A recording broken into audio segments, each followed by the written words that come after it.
Hello everyone, welcome back to my channel Harshida Education.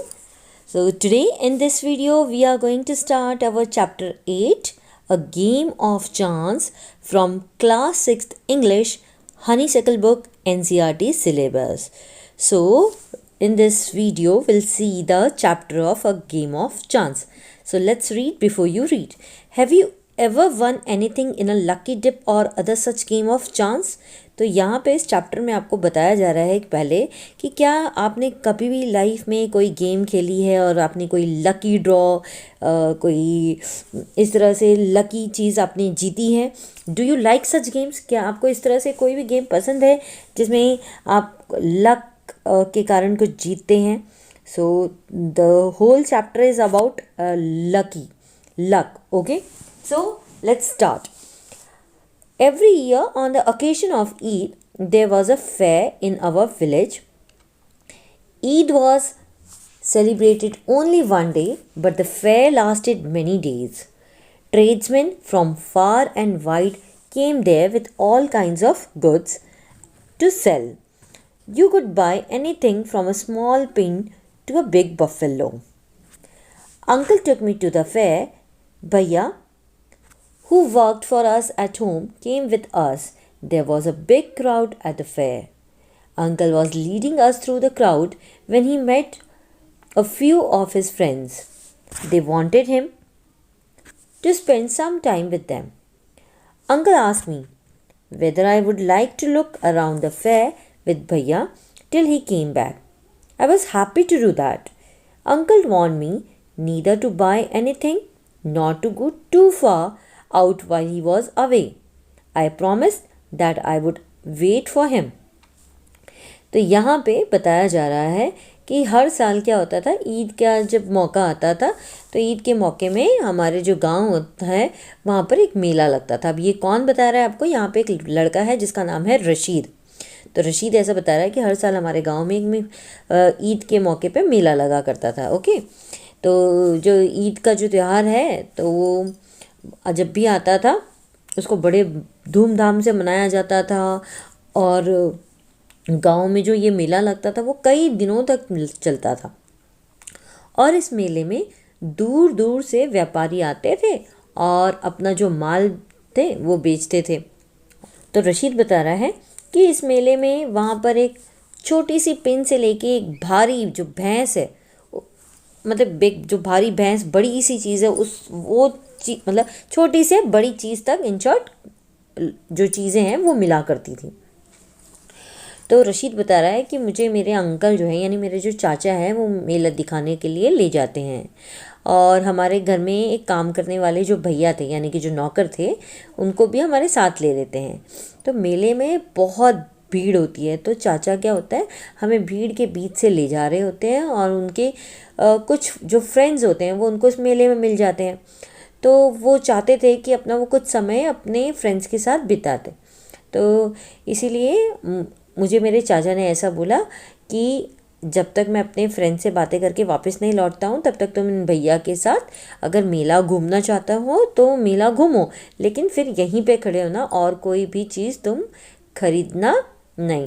तो मैंने उनकी बहुत ही खुशी से बात मान ली और मेरे अंकल ने मुझे एक चेतावनी भी दी कि जब मैं यहाँ पे नहीं हूँ तो तुम यहाँ से कहीं दूर नहीं जाना और किसी भी चीज़ को खरीदना नहीं.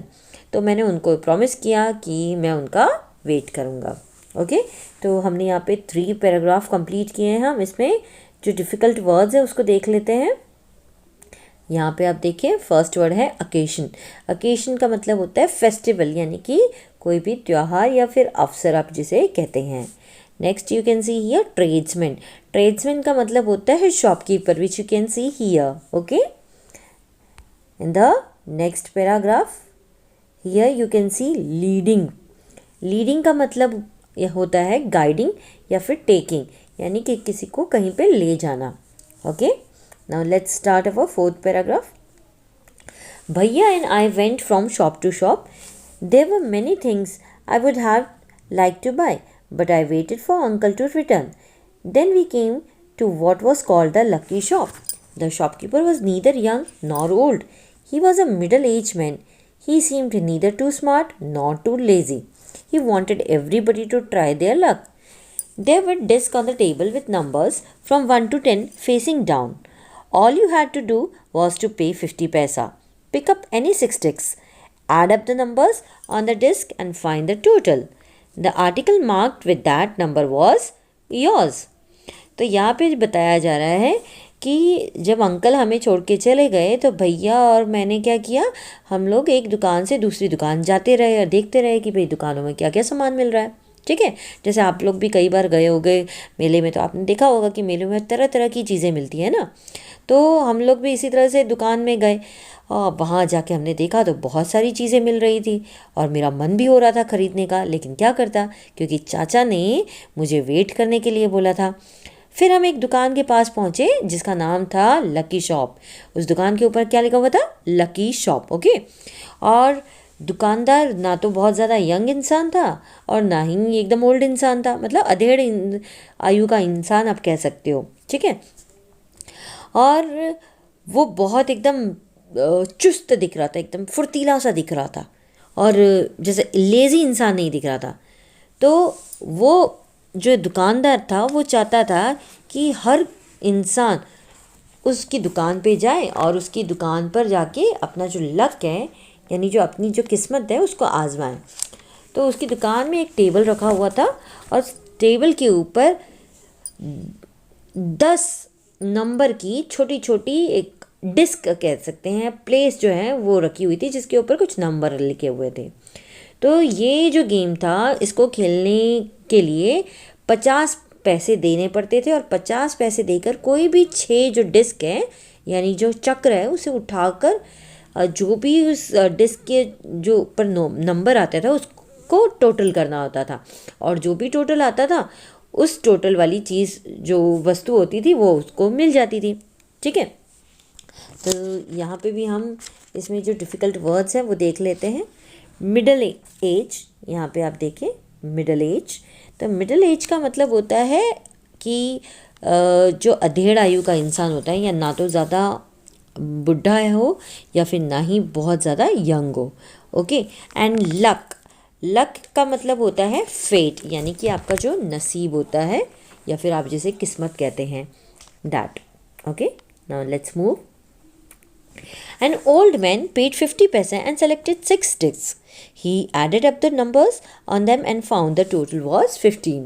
He was given the article marked 15, which was a beautiful clock. But the old man did not want a clock. The shopkeeper obliged him, buying it back for 15 rupees. The old man went away very pleased. Then a boy, little older than I, tried his luck. He got a comb worth 25 paise. The shopkeeper looked neither happy nor sad. He bought the comb from the boy for 25 paise. The boy tried his luck again. He now got a fountain pen worth 3 rupees. Then he tried a third time and got a wristwatch worth 25 rupees. When he tried again, he got a table lamp worth more than 10 rupees. The boy was happy and went away with a smile and a good deal of cash. अब यहाँ पे क्या हुआ, ये जो lucky shop थी इनकी दुकान पे एक ओल्ड इंसान आया, यानी कि एक बुढ़ा सा इंसान आया। ठीक है, और उसने आके 50 पैसे दिए और फिर जो 6 डिस्क थी उसने उठा ली और उसने उन पर जो भी जो नंबर्स लिखे थे उन सबको जोड़ा। तो उसका जो टोटल था वो बना लगभग कुछ लाइक 15 उसका बना। ठीक है, तो उसने क्या की, मतलब जो भी उसने टोटल किया तो उसने 15 संख्या वाली जो उसको जो चीज़ थी वो मिल गई। ठीक है, तो ये चीज़ क्या थी, एक बहुत ही सुंदर सी घड़ी थी। ओके, तो इस बुढ़े इंसान ने सोचा कि भाई मेरे को तो घड़ी की कोई ज़रूरत है नहीं, ठीक है, मेरे घर पे ऑलरेडी घड़ी है, ज़रूरत नहीं है। तो उसने दुकानदार से उसने कहा कि भाई आप एक काम करो, आपने जो मुझे दिया है आप इसे रख लीजिए वापस से और इसके बदले मुझे जो 15 रुपये हैं वो दे दीजिए। तो जो शॉपकीपर था उसने 15 रुपये उसको दे दिया और घड़ी वापस ले ली। तो ये ओल्ड इंसान जो था बहुत ज़्यादा खुश हो गया और वहाँ से वो चला गया। अब इसके बाद क्या हुआ, वहाँ पे एक छोटा सा लड़का आया। तो मतलब वो जो लड़का था उसकी जो उम्र थी वो मुझसे थोड़ी सी बड़ी थी। ठीक है, ज़्यादा नहीं पर थोड़ी सी बड़ी थी। तो उसने भी आकर अपनी यहाँ पे किस्मत आजमाई। अब उसने क्या किया, उसने 25 पैसे की मतलब 25 पैसे की जो कीमत वाली जो चीज़ थी, यानी कि सबसे पहले एक कोम्ब यानी कि जो कंघी होती है वो उसने ट्राई किया तो वो उसको मिला। तो जो दुकानदार था वो खुश नहीं दिख रहा था, वो उसको उदास लग रहा था क्योंकि लोग आ रहे थे और चीज़ें जीत रहे थे। फिर उस लड़के ने क्या किया, उसको वो कंघी वापस दे दी और उससे 25 पैसे बोले कि भाई तुम्हें मुझे 25 पैसे दे दो। फिर बालक जो लड़का था उसने वापस से दूसरा चांस लिया और इस बार उसको 3 रुपये वाली चीज़ मिली। अब 3 रुपये वाली चीज़ क्या थी, एक फाउंटेन पेन उसको मिली। ठीक है, और फिर उसने जो उसका थर्ड चांस लिया तो थर्ड चांस में उसको वापस से 25 रुपये वाली एक हाथ की घड़ी रिस्ट वॉच उसको मिल गई। अब उसने वापस सोचा कि चलो वापस से मैं अपनी किस्मत आजमाता हूँ। तो उसने फोर्थ ट्राई किया। फोर्थ ट्राई में उसको 10 रुपये वाला एक जो टेबल लैंप होता है वो उसने जीता। ओके, तो इस तरह जो लड़का था वो काफ़ी खुश हो गया, काफ़ी ज़्यादा स्माइल कर रहा था। लेकिन उसको ये सारी चीज़ें चाहिए नहीं थी, तो उसने दुकानदार को बोला कि भाई आप ये सारी चीज़ें मुझे ले लो और इसके बदले जो भी पैसा होता है आप वो मुझे दे दो। तो वो कैश लेके वहाँ से चला गया। ओके, अब यहाँ पे हम 5th एंड 6th पैराग्राफ में जो डिफ़िकल्ट वर्ड्स हैं वो देख लेते हैं। तो यहाँ पे आप देखें ऑब्लाइज्ड। ऑब्लाइज्ड ऑब्लाइज्ड का मतलब होता है फेवर्ड, यानी कि किसी चीज़ का अनुग्रह करना। लाइक आप किसी को बोलते हो ना कि भैया हाँ आप ये करिए करिए, इस तरह से अनुग्रह करना होता है।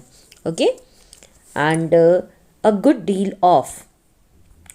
अ गुड डील ऑफ का मतलब होता है अ लॉट ऑफ, यानी भारी मात्रा में। Okay, now let's see the next para. I wanted to try my luck too. I looked at Bhaiya, he encouraged me. I paid 50 paise and took 6 discs. My luck was not too good. I got 2 pencils. The shopkeeper bought them from me for 25 paise. I tried again. This time I got a bottle of ink, also of little value. The shopkeeper bought that too for 25 paise. I took a chance for the third time. Still luck was not with me. I had hopes of winning a big prize and continued to try my luck again and again, paying 50 paisa each time, but every time I got a trifle. At last, I was left with only 25 paise. Again, the shopkeeper showed his kindness. He said I could either play once more with 25 paise or settle the account then and there. I played again and again. The last 25 paise also disappeared.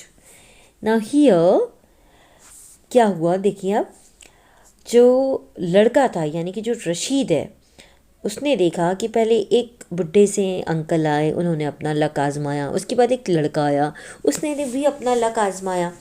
तो रशीद की इच्छा हो गई कि भाई मैं भी अपनी किस्मत आजमाना चाहता हूँ। तो उसने अपने जो भैया थे जो उनके घर में काम करते थे उनकी तरफ देखा। तो जैसे ही उसने देखा तो भैया ने भी उसको एनकरेज किया, हाँ प्रोत्साहित कर दिया कि हाँ भाई ठीक है तुम खेल लो, खेलना है तो, इस तरह से, है ना।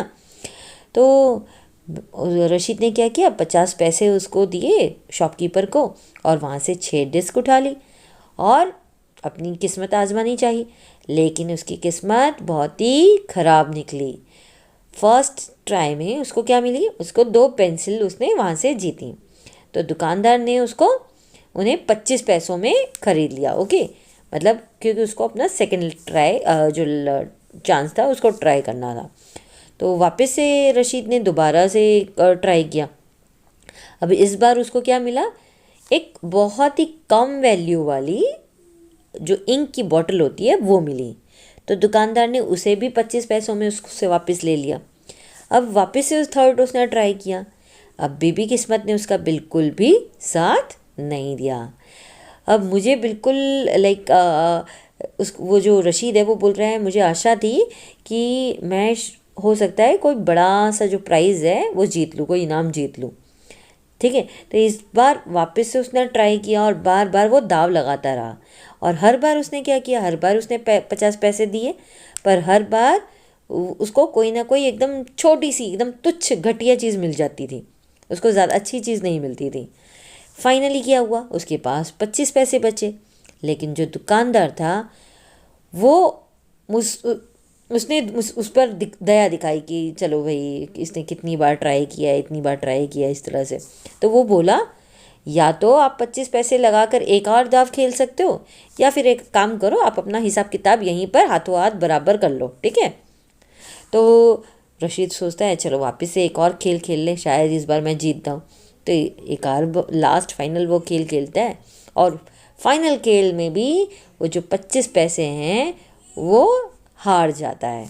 ओके, अब यहाँ पे हम कुछ डिफ़िकल्ट वर्ड्स देख लेते हैं। तो यहाँ पे आप देखें एनकरेज्ड। तो एनकरेज का मतलब होता है प्रमोटेड। प्रमोटेड यानी कि प्रोत्साहित करना किसी चीज़ के लिए। ओके, एंड नेक्स्ट आप देखें, ये जो वर्ड हमने देखा डिसअपियर्ड। डिसअपियर्ड यानी कि वॉज लॉस्ट, यानी कि गायब हो जाना। जो उसके 25 पैसे फाइनली गायब हो जाते हैं ना, ख़त्म हो जाते हैं, उसको हम बोलते हैं disappeared. Okay, now let's see the next paragraph. People were looking at me, some were laughing at my bad luck, but none showed any sympathy. Bhaiya and I went to the place where uncle had left us and waited for him to return. Presently he came, he looked at me and said, Rashid, you look upset. What is the matter? I did not say anything. Bhaiya told him what had happened. Uncle was neither angry nor sad. He smiled and patted me. He took me to a shop and bought me a beautiful umbrella, biscuits and sweets and some other little gifts. Then we returned home.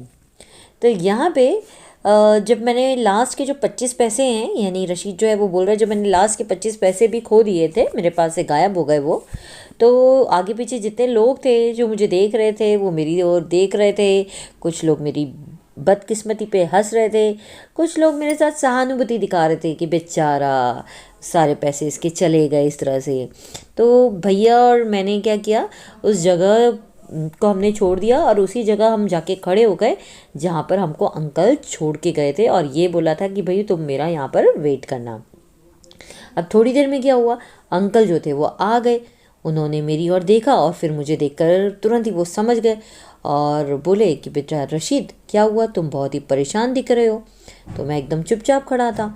भैया ने उनको सारी की सारी जो घटना थी वो बता दी कि भई ऐसा ऐसा हुआ था।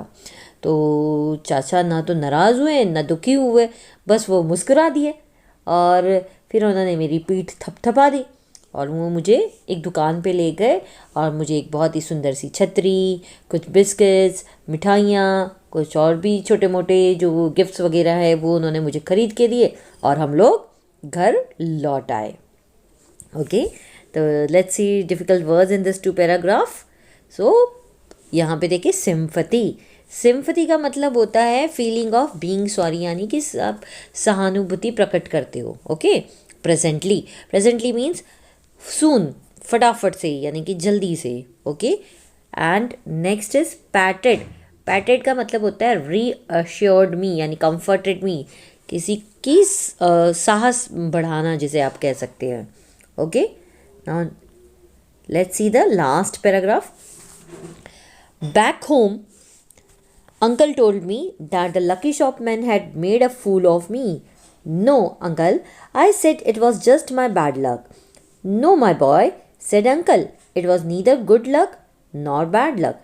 But uncle, I said I saw an old man getting a clock and a boy getting 2 or 3 costly things. You don't know, child, uncle said.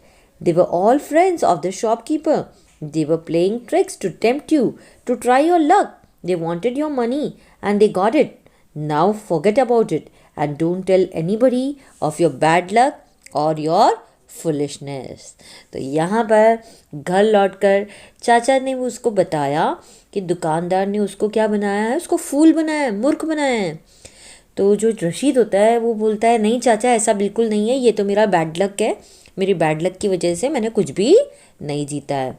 तो अंकल उसको बोलते हैं नहीं बेटा ऐसा कुछ नहीं है, कोई बैड लक या कोई दुर्भाग्य ऐसा मतलब ऐसी कोई चीज़ें नहीं होती हैं, लेकिन वहाँ जो तुमको वहाँ पर उस दुकानदार ने फूल बना दिया है, ठीक है। तो जो लड़का होता है यानी जो रशीद है वो अपने अंकल की बात नहीं मानता है, बोलता है नहीं नहीं अंकल ऐसा बिल्कुल नहीं है, मैंने खुद मेरी आंखों से देखा था, वहाँ मुझसे पहले एक बुढ़ा इंसान आया था और फिर एक छोटा सा लड़का आया था, उन लोगों ने बहुत ही महंगी महंगी गिफ्ट्स वहाँ से जीती थी। तो अंकल फिर उसको बोलते हैं ऐसा बिल्कुल भी नहीं है बेटा, वो सब कौन थे, वो सब दुकानदार के मित्र ही थे, वो उनके दोस्त थे, और वो ऐसा इसलिए करते हैं कि तुम जैसे लोगों को वो लुभाने के लिए, यानी कि तुमको एक चाल में फंसाने के लिए वो लोग चाल चल रहे होते हैं, और उनकी जो नज़र होती है वो तुम्हारे पैसों पर होती है, और उन्होंने तुम्हारे पैसे यहाँ पर क्या किए, ठग लिए, ठीक है। तो इस तरह से अंकल उसको बोलते हैं, और फाइनली अंकल बोलते हैं कि बेटा छोड़ दो, ये सारी बातें भूल जाओ, और तुम कहीं भी किसी को भी अपने इस बैड लक के बारे में या अपनी मूर्खता की बात के बारे में बिल्कुल नहीं बताना, नहीं तो तुम पे लोग हंसेंगे। Okay, so let's see the difficult word in this also, tempt. Tempt means draw और अट्रैक्ट, यानी कि किसी को लुभाना। And last word is foolishness, यानी कि स्टुपिडिटी, मूर्खता। So here we end our chapter. I hope आपको ये जो चैप्टर है ये काफ़ी अच्छे से समझ आ गया होगा, सारे डिफ़िकल्ट वर्ड्स भी आपको अच्छे से समझ आ गए होंगे। सो अगर आपको अच्छे से समझ आ गया हो चैप्टर तो प्लीज़ एक लाइक वीडियो के नीचे ज़रूर करें, और अगर अभी तक आपने चैनल सब्सक्राइब नहीं करी तो प्लीज़ चैनल को भी सब्सक्राइब ज़रूर कर लें। फिर मिलेंगे एक नई वीडियो में।